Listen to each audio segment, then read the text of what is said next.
ভাই brother sect করে আসছে। মাঝে মাঝে যাইবে নদী থেকে নাপাক দিকে বেশি চাইতে সোমান ভাই আমার ডাক্তার হতে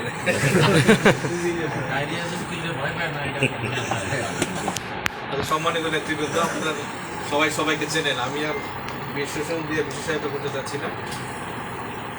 তোমরাই বলি, তোমরা যারা আগরতলা থেকে এসছো সবাইকে আমার ব্যক্তিগত পক্ষ থেকে ধন্যবাদ জানাচ্ছি। আমার এই ছোটো জায়গার মধ্যে কষ্ট করে সবাই দাঁড়িয়ে কেউ বসে সবাই বসার ব্যবস্থা নাই, ছোট্ট ছোট্ট একটা জায়গা, তারপরও নিরাপদ জায়গা এটা।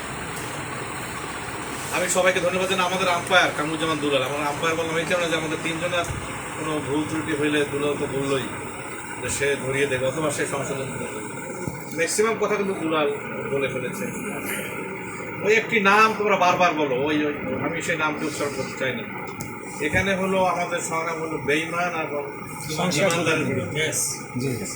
বেঈমান আর ইমানদারদের। ইমান থাকলে ইমানদাররা যে কোনো সময় এক হয়ে যায়। এই সেই ইসলামিক যুদ্ধ থেকে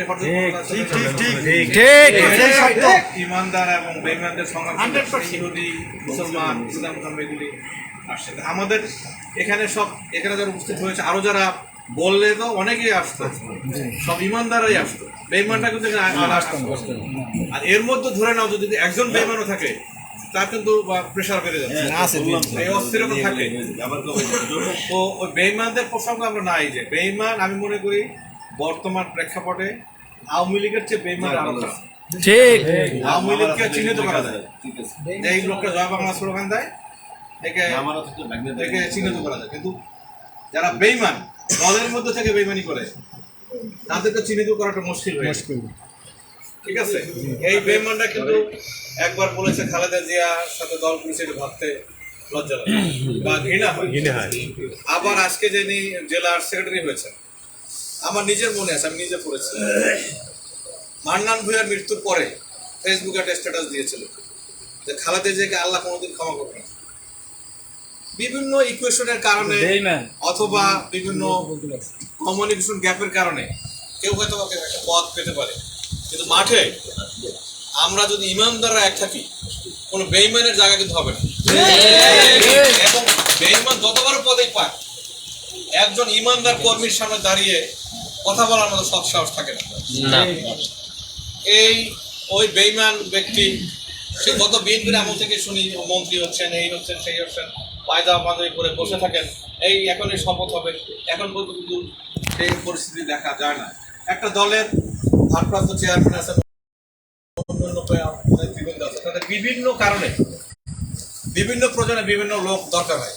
এই যে এখন কুদ্দুসুর রহমান একজন বড় ঠিকাদার, ইঞ্জিনিয়ার সোবান ভাই একজন বড় ঠিকাদার, ওনার প্রজেক্ট চালানোর জন্য সুইপার থেকে শুরু করে একজন ইঞ্জিনিয়ার পর্যন্ত দরকার হয়। একমাত্র সোবান ভাই বলতে পারবে যে কাকে কোন কাজে লাগতেছে। আমরা সে প্রেক্ষাপটে নাই গেলাম। উনি স্ট্যান্ডিং কমিটির মেম্বার হোক, উনি কি বলে মন্ত্রী হোক ভবিষ্যতে, যাই হোক, কিন্তু বেঈমান খেতাব তো উনি। আমরা শুধু আমাদের এই তিনজনের কিন্তু দায়িত্ব না, মূল দায়িত্ব কিন্তু তোমাদের, তৃণমূল মূল দায়িত্ব তোমাদের। ওখান থেকে বেঈমান প্রত্যাখ্যাত হইলে এখানে আর জায়গা পাবে না, এখানে কোথাও জায়গা পাবে না। এখানে আমরা তিন ভাই আছি, কামরুজ্জামান দুলাল আছে, আমরা নিজেরা আলাপ আলোচনা করে আমরা অনেক বিষয়গুলো ছোটখাটো বিষয়গুলো সমাধান করবো। তোমরা একটা জিনিস খেয়াল রাখবা, আমার মনে হয় এই প্রথম এইভাবে উন্মুক্ত আলোচনার মাধ্যমে বিভিন্ন কমিটি করা হচ্ছে। তোমরা মোহনফুলের সোবান ভাইকে দেখতে পাচ্ছ, কুদ্দুস ভাইকে দেখতে পাচ্ছ, আমাকে দেখতে পাচ্ছ, দুলালকে দেখতে পাচ্ছ, মাসুদকে পাচ্ছ, মোহনফুলে কথা বলতে পারছো। এবং আমার বিশ্বাস যে এখানে যারা আছে সবাই আলাপ করে আমরা 100% পারবো না, তবে 90% পারবো। আমাদের উপর আস্থা থাকতে হবে এবং সবাই নাম্বার সবার কাছে আছে। কোনো ভুল ত্রুটি হলে আমাদেরও তো ভুল ত্রুটি হয়, সেটাও তোমরা বলবা। তোমাদের মতো কোনো সমস্যা হলে এখানে আমাদের সবাইকে বলার তোমাদের অধিকার আছে। আমরা অত বড় নেতা না যে ফোন ধরতে পারবো না, অথবা আমাদের অত ব্যস্ততাও নাই যে আমি স্ট্যান্ডিং কমিটিতে আজকে চলে যাবো, সুতরাং ফোন ধরতে পারবো না। আমার অনুরোধ হলো তোমরা নিজেরা ঐক্যবদ্ধ থাকো। তোমরা ঐক্যবদ্ধ থাকলে আজকে এই মিটিং এর খবর অনেক জায়গায় চলে গেছে, তাদের অনেক খবর হয়ে গেছে। সুতরাং এই ধরনের আমরা যদি ঐক্যবদ্ধ থাকি, আমার সবার কাছে অনুরোধ, পদ পদবি বড় কথা না, রাজনীতিটা বড় কথা। খালেদা জিয়ার অস্তিত্বের প্রশ্ন, তারেক রহমানের অস্তিত্বের প্রশ্ন। বেঈমানরা আজকে আছে, কালকে নাই। আজকে দল আবার সমস্যা সৃষ্টি করুক, উনি চলে যাবেন। ওনার ইতিহাস আমার চেয়ে বেশি বোধহয় কেউ জানে না। এরশাদের এখন 90 নেতা বলে না, এরশাদের পতনের 7 দিন আগে উনি কাজী জাফরের টাকা খেয়ে খুলনা চলে গেছেন বাগেরহাট জন্ডিস বলে হেলিকপ্টারের ব্যাপারে আছে, ঠিক আছে। এরশাদের পতনের পর উনি ওনাকে হেলিকপ্টারে নিয়ে আসছে। কি আমার ইনকাম ছিল, খদ্দরে পাঞ্জাবি 200 টাকা দেওয়া পাঞ্জাবি করতে যাক, সেই দেশে যেতে চাই না। আমি সবার প্রতি অনুরোধ করবো যে আপনারা যা বোনা যারা আছে সবাই ঐক্যবদ্ধ থাকো, এক থাকো। আমরা একে আছি, আমরা কিন্তু রাজনীতির জন্য ইঞ্জিনিয়ার আব্দুল সোবহান অত্যন্ত মেধাবী একজন ইঞ্জিনিয়ার, বইটা কিন্তু সবাই চান্স পায় না, আমরা চান্স পাই না। এখন কুদ্দুসুর রহমান এই ইতিহাস তোমরা মনে হয় জানো না, মেট্রিক স্ট্যান্ড করেছে আমাদের চাঁদশী স্কুলে, আমরা একই ব্যাচমেট। চাঁদশী স্কুলকে কুদ্দুসকে আমরা সম্বর্ধনা দিয়েছি মেধাবী ছাত্র হিসেবে। আজকে আমরা তো চাকরি করতাম, আমি এর মধ্যে একটু মেধা কম, আমার চাকরি করলে আজকে সে অ্যাডিশনাল আইসিটি হয়ে যেত, বা সমান ভাবে যদি চাকরি করতেন অনেক বড় চিফ ইঞ্জিনিয়ার হয়ে যেত। আর রাজনীতির কারণেই কিন্তু আমরা আজকে তোমাদের সাথে আসি, দেশের সাথে আসি, বেগম খালেদা জিয়ার সাথে আসি, তারেক রহমানের সাথে আসি। আমরা আর যাই হোক মাঠের সাথে বেইমানি করবো না, এটা তোমাদের নিশ্চয়তা দিতে পারি। তোমরা আমাদের আস্থা রেখো, এবং কমিটির ভুল ত্রুটি যদি টুকটাক হয় দুলাল দেখবে। তারপরেও আমরা বলছি যে 100% এই মুহূর্তে দেওয়া হয়তো বা সফল হতে পারবো না, কারণ কেমন একটা প্রক্রিয়ার মধ্যে শুরু হয়েছে। সারা বাংলাদেশ তারেক রহমান কমিটি করছে, এবার হয়তো বা 80% হবে, পরের 100% হবে। তবে আমাদের বিশ্বাস আমরা তিনজনের কেউই কোনো বেইমানের সমর্থন করবো না, কোনো সুবিধাবাদী লোকের সমর্থন করবো না।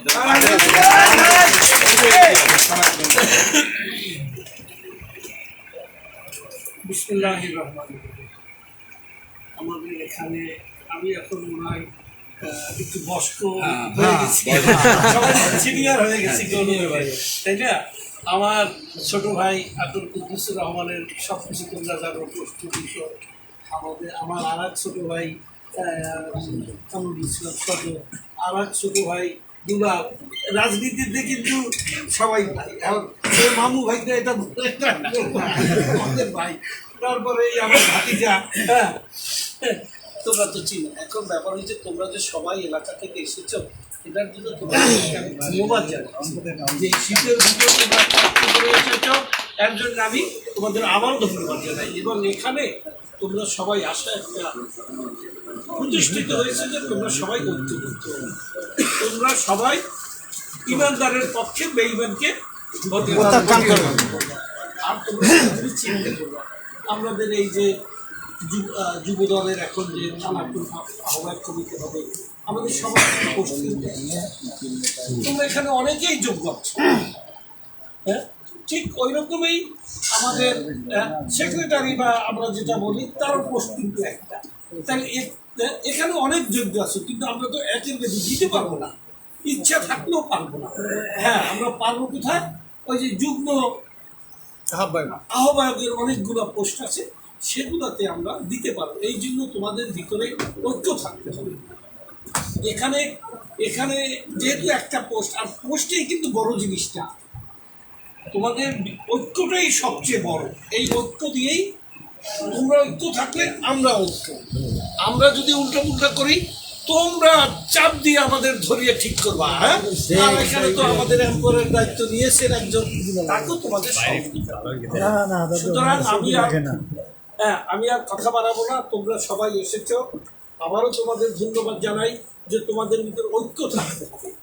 তোমাদের আমি একটা কথা বলি, এই কথায় কথা উঠে, আমাদের যে আগে যে এমপি ছিল, ওই যে তার তো হেলিকপ্টারে আনার মতো সমর্থন ছিল না, সে এমপি হওয়ার পরে আমি নাম বলবো না, আমাদের গৌরদীর এক বিশিষ্ট রাজনীতিবিদকে উনি বলেছিলেন যে পয়সার কি কষ্ট আমি জানি, আমি দেখেছি, সুতরাং আমাকে এমপি হয়েছে, আমাকে এমনভাবে পয়সা করতে হবে যাতে ভবিষ্যৎ আমার প্রজন্ম অর্থের কষ্টে না হবে। উনি কিন্তু সেই ধারাবাহিকতা রেখেছে। এবার কোন সময়, এবার যখন আমাদের করোনার সময় আমরা সবাই যে যেরকম করছি, পকেট থেকে টাকা দিচ্ছি, আর চাঁদা উঠেছি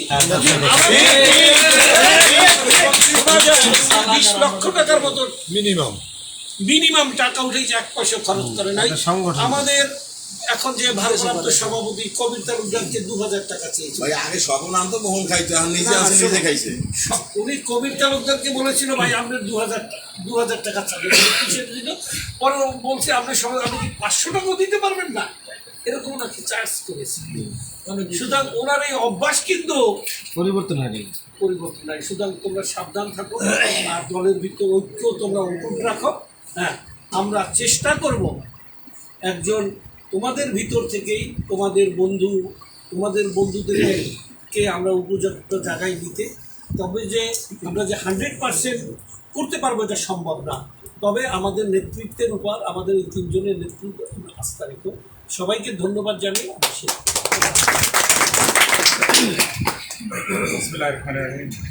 আমি আমার একটু দেরিতে আসার জন্য আমি দুঃখ প্রকাশ করছি, যদি এটা আমার ইচ্ছাকৃত ছিল না। আমার অন্য 2টা সাংগঠনিক মিটিং ছিল, ভোলা এবং পটুয়াখালী জেলাতে 2টা সমাবেশ হবে। আমাদের নেত্রী রেশমাদা, আমাদের দলের চেয়ারপারসন এবং খালেদা জিয়ার মুক্তির দাবিতে ওখানে আমাদের প্রস্তুতি মিটিং। তো সবাই কষ্ট করে আসছে, সবাইকে ধন্যবাদ জানাচ্ছি। আর ধন্যবাদ জানাচ্ছি আমার প্রিয় বন্ধু, আমাদের বিএনপির কেন্দ্রীয় নেতা, যিনি আমাদের সবাইকে মেধাবী বলছেন, কিন্তু আমার জানা মতে যাদের মাথার চুল কমেরা বেশি মেধাবী। সারা বিশ্বের রাষ্ট্রনায়কদের দিকে তাকাবেন, পুতিন থেকে শুরু করে, তারা মেধাবী, তীক্ষ্ণ বুদ্ধির অধিকারী। যাই হোক, আমরা আমি আমাদের এখানে আমাদের নেতা, আমাদের অগ্রজ ইঞ্জিনিয়ার সোবান সাহেব আছেন, আমাদের অনুজ, আমরা প্রায় সমসাময়িক যুবদলের অত্যন্ত গুরুত্বপূর্ণ দায়িত্ব পালন করছেন এখন। আমরা এই জন্য গর্ববোধ করি যে আমাদের এই গৌরনদী আগলঝাড়ের এই সন্তান আজকে যুবদলের অত্যন্ত গুরুত্বপূর্ণ দায়িত্বে রয়েছেন। আমাদের বর্তমানে আমাদের দলের অভিভাবক দেশনায়ক জনাব তারেক রহমানের সাথে অধিকাংশ সময়, বেশিরভাগ সময় সাংগঠনিক বিষয় নিয়ে কথা বলতে হয়, মত বিনিময় করতে হয়। আমাদের এলাকার যে রাজনৈতিক চিত্র, এটা যে আমাদের প্রিয় নেতা জনাব তারেক রহমানের কাছে পৌঁছায়, আমি মনে করি দুলালো তার একটা মাধ্যম। আমাদের এখানে উপস্থিত রয়েছেন আমাদের প্রিয় নেতা সুনীল বাবুর ছেলে সঞ্জয় গুপ্ত, আমাদের কাকা ফিরোজ, আমাদের এক সময় গৌরনদী আগলঝাড়াতে ছাত্রনেতা, বেশ আলোচিত ছাত্রনেতা ছিল, গৌরনদী কলেজে ভর্তি ছিল, দীর্ঘদিন প্রবাস জীবনযাপন করেছেন, বাট ওখানে বসেও রাজনীতি করেছেন, ডেনমার্ক বিএনপির সেক্রেটারি দায়িত্ব পালন করেছেন, দেশে আসছেন। আমরা আশা রাখি যে আমাদের সেই ইয়াং জেনারেশনের সাথে কাঁধে কাঁধ মিলিয়ে আমাদের দলকে আরও শক্তিশালী। আমি ধন্যবাদ জানাই বিশেষ করে মাসুদকে। মাসুদ দায়িত্ব পাওয়ার পরে আমি দেখলাম যে মাঝে মাঝেই দেখে মাসুদ গৌরনদী, হঠাৎ করে দেখি বুরগাটা, আবার 1 ঘন্টা পরে দেখি বাগদা, আবার কিছু সময় পরে দেখি রক্তপুর। অর্থাৎ একই দিনও 3-4 জায়গা ও প্রোগ্রাম করছেন, অত্যন্ত পরিশ্রম করতেছে। আমি ব্যক্তিগতভাবে যারা সাহসী এবং মেধাবী, আমি এই নেতাদেরকে পছন্দ করি। মাসুদকে একজনে বাংলা এবং ইংরেজি শেখাতে চেয়েছিল, আমাদের এই গৌরনদী আগলঝাড়াই একজন খলনায়ক নেতা, ও কিন্তু তাকে আবার বলে দিয়েছে। উনি বলছেন যে তুমি বাংলা বোঝো না, ও বলছে বাংলা ইংরেজি দুটোই বুঝি, এখন আপনি কোন ভাষায় বলবেন বলেন। আমাদের কথা হলো রাজনীতি করতে হলে তো সত্যিকারভাবে কিছু সত্য কথা সাহসিকতার সাথে উচ্চারণ করতে হবে। আমি আমার বক্তব্যের মাঝে আবার ধন্যবাদ জানাই আমি অ্যাডভোকেট সজল সাহেবকে, যে আমাদের গৌরনদী আগলঝাড়াতে যখন আওয়ামী দুঃশাসনে আমরা নির্যাতিত, নিপীড়িত, ওখানে আমাদের উপরে অন্যায় অত্যাচার করা, মারধর করা, মামলা হামলা দেওয়া একটা নিত্য নৈমিত্তিক ব্যাপার হয়ে যায়। সেই সময় আমাদের কথা বলার জন্য, একটু মত বিনিময় করার জন্য আমাদের একটা জায়গা দরকার, একটু নিরাপদ। সত্যিকারভাবে আমরা এই নিরাপদ জায়গাটাও পাচ্ছি। আমরা গৌরনদী আগলঝাড়া তো বসতেই পারি না, বরিশালে গেলে সেখানেও বসা আমাদের জন্য একেবারেই অত্যন্ত কষ্টদায়ক। সেই সময় সজল সাহেবের আগেও উনি সময় দিয়েছেন আমাদেরকে আপনাদের সাথে মত বিনিময় করার, গৌরনদী যুব দলের সাথে মত বিনিময় করার, সেজন্য ধন্যবাদ জানাই। আমি ধন্যবাদ জানাই আমাদের যুব দলের দুলাল সাহেবকে এই কারণে যে গৌরনদী আগলঝাড়া সত্যিকারভাবে এবং উত্তর জেলাকে, বাট আমি বলবো যে দুলাল যদি যুব দলকে এইভাবে গৌরনদী আগলঝাড়াতে নার্সিং করে মাধ্যমে, মাসুদের মাধ্যমে, তবে আমাদের গৌরনদী আগলঝাড়া যুব দল একটা মডেলে পরিণত। এই যে সবাইকে নিয়ে বসে এই যে আলাপ আলোচনা করা, মত বিনিময় করা, সজল সাহেব যে কথাটা বলছেন, আসলে এটা আমি মনে করি একটা শুভযাত্রা, এবং রাজনৈতিক দৃষ্টিকোণ থেকে এটা অত্যন্ত একটা সময় উপযোগী রাজনৈতিক ইনিশিয়েটিভ। আমি এই জন্য দুলালকে আবারও ধন্যবাদ জানাই। অ্যাকচুয়ালি কিন্তু যুব দলের অভিভাবক যারা রয়েছেন, সেই অভিভাবকদের মধ্যে দুলাল একজন, এবং আমাদের গৌরনদী আগলঝাড় সহ বরিশাল উত্তর জেলা, বরিশাল সারা বাংলাদেশেই তো দেখাশোনা করেন। আমি মনে করি যে আমরা যারা বিএনপি নেতৃবৃন্দ আছি, আমরা অনেক সময় আপনাদের যুব দলের অনেক নেতার সমস্যার সমাধানও দিতে পারবো না, সব কথা শুনে আমরা সেটার ইতেও টানতে পারি। আপনারা যদি কোনো জায়গায় মনে করেন আপনাদের প্রতি কোনো ইনজাস্টিস করা হচ্ছে বা আপনাদের এই পরামর্শ আছে, আপনারা সরাসরি দুলালকে টেলিফোন করে বলবেন, মাসুদের মাধ্যমে বলবেন। আমি মনে করি আমাদের উপর থেকে দুর্লভটা কমে যাবে।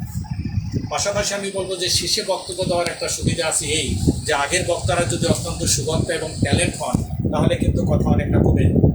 যে কথাটা দুলাল সাহেব বলছেন, সজল সাহেব বলছেন, মাসুদও তার বক্তব্য বলছেন, এখানে যারা উপস্থিত তোমরাও বলছো, আসলে আমাদের সেই গৌরনদী আগলঝাড়ার বাস্তব চিত্রটা কিন্তু আমাদের মাঝে চলে আসছে। আমরা যখনই আলাপ আলোচনা করি একটা বিশেষ নাম চলে আসে। আসলে আমরা যখনই আমাদের অতীত ইতিহাস নিয়ে আলোচনা করি, সেই অতীত ইতিহাসে আমরা চলে যাই কিন্তু সিরাজউল্লাহ। আমরা সিরাজউল্লাহকে শ্রদ্ধা করে স্মরণ করি, একই সাথে আমরা ধিক্কার দিই মীর জাফর। আমাদের দুর্ভাগ্য যে আমাদের গৌরনদী আগলঝাড়াতে একজন রাজনৈতিক মীর জাফর জন্ম নিয়েছে। মীর জাফর, এই মীর জাফর কিন্তু আত্মস্বীকৃত মীর জাফর, যিনি ইউনাইটেড কমিউনিস্ট লীগ থেকে নির্বাচন করে পেয়েছিলেন 200 বা 250 ভোট। উনি বিএনপিতে জয়েন করলেন, উনি এমপি হলেন, উনি গম চাল যেগুলি একজন রাজনৈতিক নেতার চরিত্র কখনো নাই, উনি কিন্তু সেই কাজগুলি করছেন। উনি আর একটা কাজ করছেন বেছে বেছে, যারা এই দলের সৃষ্টি, যারা জন্মসূত্রে ছাত্র দল, যুব দল, উনি তাদেরকে গৌরনদী আগলঝাড়া রাজনীতি থেকে নির্বাসনে দেওয়ার জন্য একটা প্রক্রিয়া সবসময় করতেন। উনি নেতা বানাবেন কাকে? ওনার সাথে যিনি ছাত্র মৈত্রী থেকে এসেছেন, অথবা বিএনপি করেন মাজাভাগ, অথবা অতীত ইতিহাস জাতীয় পার্টি। ওনার কিন্তু কখনো ছাত্র দল, যুব দলের রক্ত যাদের শরীরে প্রবাহিত, এদেরকে কখনো উনি পছন্দ করবেন না। কেন করবেন না জানেন? এই দিক থেকে আবার আমি ওনাকে ধন্যবাদ জানাই যে একজন মীর জাফর তো একজন মীর জাফরকেই পছন্দ করেন। উনি এই দিক দিয়ে নিতে পারেন যে উনি মীর জাফর পছন্দ করেন মীর জাফর। আর একটা কথা হলো যে আপনারা বলছেন আমাদের 3 নেতার উপর, সজল সাহেব একটা কথা বলছেন এবং দুলাল চমৎকার ভাবে ডিফাইন করেছেন, ডেফিনেশন দিয়েছে যে আমাদের 3 নেতার 4 নেতার ঐক্যটা বিষয় না। ঐক্য হলো আমরা শহীদ প্রেসিডেন্ট জিয়া রহমানের আদর্শ, দেশনেত্রী বেগম খালেদা জিয়ার নেতৃত্ব এবং দেশ নায়ক জনাব তারেক রহমানের নেতৃত্বের প্রতি আমরা পূর্ণ আস্থাশীল। আরেকটা গ্রুপ আছে, যেই গ্রুপটা শহীদ প্রেসিডেন্ট জিয়া রহমানের আদর্শে রাজনীতি করেন না, দেশনেত্রী বেগম খালেদা জিয়ার রাজনীতি করেন না, জনাব তারেক রহমানের রাজনীতি করেন না। যদি করতেন তাহলে 111 তো বলতেন না এই দলের একজন এমপি হিসাবে পরিচয় দিতে আমার লজ্জা বোধ করে। যদি শহীদ জিয়ার রাজনীতি উনি করতেন তাহলে তো বলতেন না যে শহীদ জিয়া রহমানের পরিবারের দুর্নীতির দায় আমি নেব না। অতএব উনি একজন আত্মস্বীকৃত বেঈমান, একজন আত্মস্বীকৃত রাজনৈতিক খলনায়ক। আমরা চিনলাম, আপনাদেরও কিন্তু চিনতে হবে। এখানে এক যুব নেতা বলছেন কেন্দ্রে ওনাকে ঠেকাবেন, আমরা লোকালিটিতে ঠেকাবো। আমি যদি বলি একজন নেতার রাজনৈতিক উত্থান হয় তার এলাকা থেকে, আপনারা ওখানে প্রথম ঠেকান, আমরা তো আসি ইনশাআল্লাহ। আর একটা কথা হলো টাকা। টাকা যেমন একজন ভদ্রলোক বড় মানুষেরও আছে, সোহান সাহেবেরও আছে, আমাদেরও টুকটাক আছে, আবার এই টাকা কিন্তু একজন ঘৃণিত পতিতারও আছে। একজন রাজনৈতিক পতিতা যদি বড় নেতা হয়, সে তো রাজনৈতিক পতিতা। বলতে হবে তুমি বড় নেতা, তুমি পতিতা, রাজনৈতিক পতিতা, তোমাকে মানি না। কে মানবে কে না মানবে? আমাদের প্রিয় নেতা জনাব তারেক রহমান বিশাল মনের মানুষ, সারা বাংলাদেশ তার দেখতে হবে। তার মধ্যে আমরা এলাকায় যারা রাজনীতি করি এদের মধ্যে দেখবেন ভালো আছে, মন্দ আছে, 5 ওয়াক্ত নামাজ পড়া আছে না? কেউ কিন্তু সিগারেট খায়, কেউ মাঝে মাঝে গাঁজা খায়, আছে। আমাদের কিছু কিছু নেতারা আবার ফেসিডিল খায়। সবাইকে নিয়ে তো রাজনীতি করি। তো তারেক রহমান যখন রাজনীতি করে তার মধ্যে চোর দেখবে, বাটপার দেখবে, বেঈমান দেখবে, মীর জাফর দেখবে, বাট সময়ের জন্য অপেক্ষা করে। এই মীর জাফর কোন জায়গায় মীর জাফরের কবর হয় সেটাও কিন্তু দেখবে। আমরাও এখন আমাদের গৌরনদী আগলঝাড়াতে কিছু রাজনৈতিক অর্বাচীন আছে। এর আগে আমাদের এই নতুন যে কমিটি হয়েছে সেই কমিটির যিনি সদস্য সচিব রয়েছেন, আমার বলতে লজ্জা লাগে, উনি জাতীয় পার্টি থেকে ছাত্র সমাজ থেকে উনি ভিপি ছিলেন গৌরনদী কলেজে। উনি বলে না আমি ছাত্র দল, কিন্তু ওনার সংসদের যে জিএস ছিলেন আলাউদ্দিন ভূঁইয়া, উনি একটা সাক্ষাৎকার দিয়েছেন, স্টেটমেন্ট দিয়েছেন। প্রথম আলোর আমাদের গৌরনদী বরিশালের অত্যন্ত একজন ভালো সাংবাদিক জহির সেই সাক্ষাৎকারটা নিয়েছেন, এবং জহির আজ কিন্তু আমাদের ছাত্র দলের সেই অনেক পুরনো নেতা, অনেক থেকে নেতা, তাই না? এখন সেই জহির যে সাক্ষাৎকার নিয়েছেন তাতে আলাউদ্দিন ভূঁইয়া বলছে যে আমি ছাত্র সমাজ থেকে নির্বাচিত হয়েছি। বলছে আপনার ভিপি, আপনি তো যে ছাত্র সমাজ, আপনার ভিপি মুকুল বলছে আমি উনিও ছাত্র সমাজ থেকে নির্বাচিত হয়েছি। বলছে আপনার এজিএস হান্না বলছে উনিও ছাত্র সমাজ থেকে নির্বাচিত।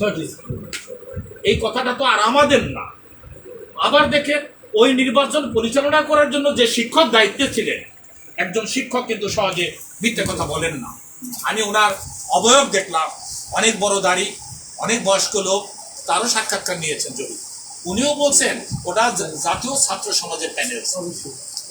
আমাদের কত দুর্ভাগ্য, গৌরনদী আগলঝাড়া এত বড় উর্বর জায়গা, যেখানে আমাদের ছাত্র দল যুবদল করা দীর্ঘদিনের ত্যাগী নেতা রয়েছে জেলায় নেতৃত্ব দেওয়ার জন্য, সেই জায়গাতেও আমাদের অ্যাক্টিং চেয়ারম্যানকে ভুল তথ্য দিয়ে, ভুল বুঝিয়ে, কালাকে সাদা বানিয়ে নেতা বানিয়েছে।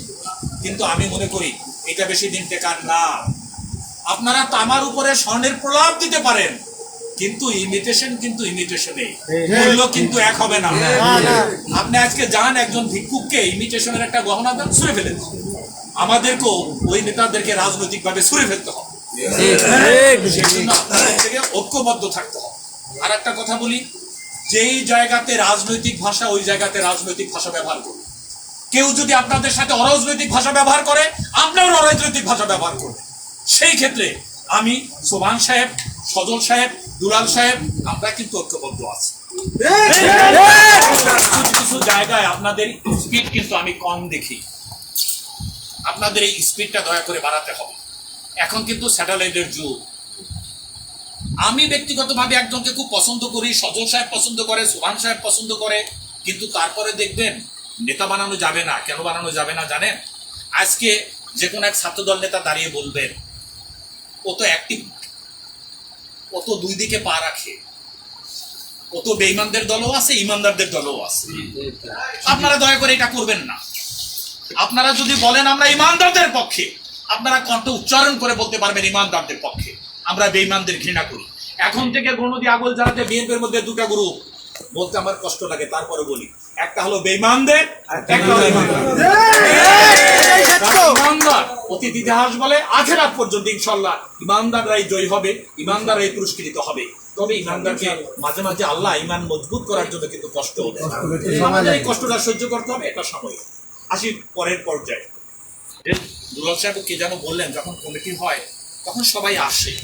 আসলে ঈদের সময় দেখবেন যে একেবারে গরিব মানুষের তো নতুন জামা কাপড়, কোন কমিটি করার সময় অনেকে আসেন নেতৃত্ব নেওয়ার জন্য। আমি বলবো আপনি একটা পদ চাচ্ছেন, আপনি দয়া করে আজকে বাড়িতে গিয়ে নিজের কাছে নিজের প্রশ্ন করুন, আমার অতীত রাজনৈতিক ইতিহাসটা। আপনার যারা নেতৃত্ব চাচ্ছেন এখানে কিন্তু অনেকেরই বয়স হয়েছে। অতীত যে এই ফ্যাসিস্ট হাসিনার যদি আন্দোলন সংগ্রাম হয়েছে তখন আমরা কোথায় ছিলাম, একটু ভূমিকা নিয়েছি কিনা? যদি ভূমিকা নিয়ে থাকেন তাহলে আপনার ঈমান আরো মজবুত হবে। আর যদি ভূমিকা না নিয়ে থাকেন তাহলে যাদেরকে যোগ্য মনে করবেন এদেরকে ওই পদে দিলে আপনারা মনে কষ্ট পাবেন। পাশাপাশি বলি, যারা আহ্বায়ক হবেন, সদস্য সচিব হবেন, ভাবটা যেন এমন না হয় আপনার এই দলের মহাসচিব হয়ে গেছে।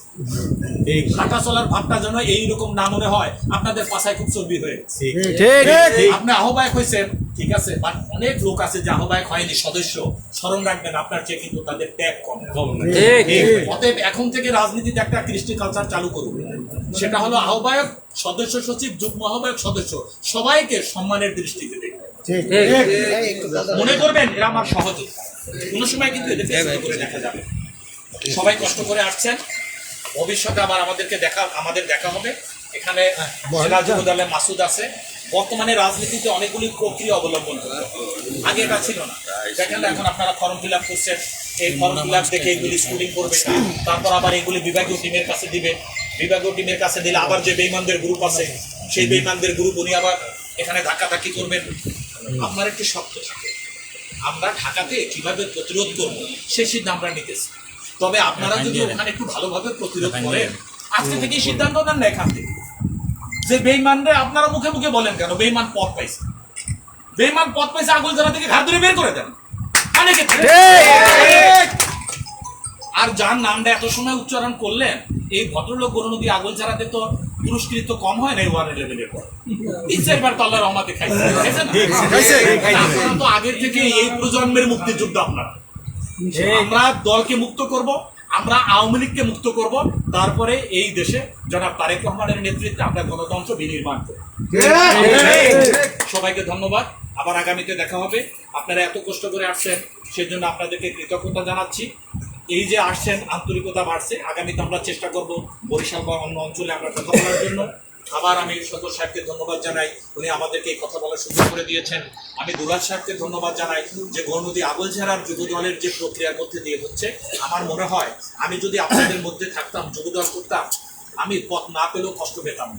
এই কারণে যে আমি এই দলের একজন সদস্য, তারপরে গর্ববোধ করতাম, কারণ আমরা একটা প্রক্রিয়ার মধ্যে দিয়ে চলছি।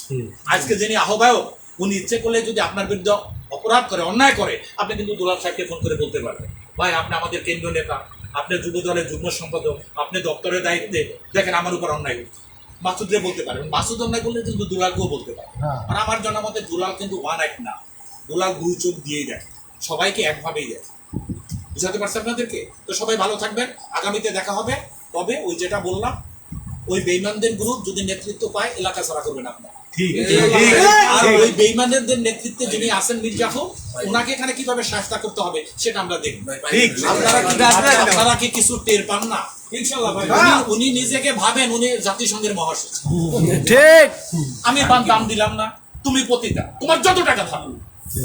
একজন পতিতা যদি মসজিদে টাকা দিতে যায়, তার টাকা নেয় মসজিদ? মতে ও যত বড় নেতা হোক, আমরা মানি না। আমরা শহীদ জিয়ার সৈনিক, আমাদের শরীরে বিএনপি রক্ত, আপনাদের শরীরে ছাত্র দলের রক্ত, আপনাদের শরীরে যুব দলের রক্ত। আমরা সবাই ছাত্র দল যুব দল থেকে বেরিয়ে আসছি, এটা আমাদের অহংকার। এই অহংকার নিয়ে ওদেরকে চোখে চোখ রেখে, চোখে আঙ্গুল দিয়ে বলতে হবে আমরা তোমাকে মানি না, বলে দিবেন। সবাইকে ধন্যবাদ, খোদা হাফেজ।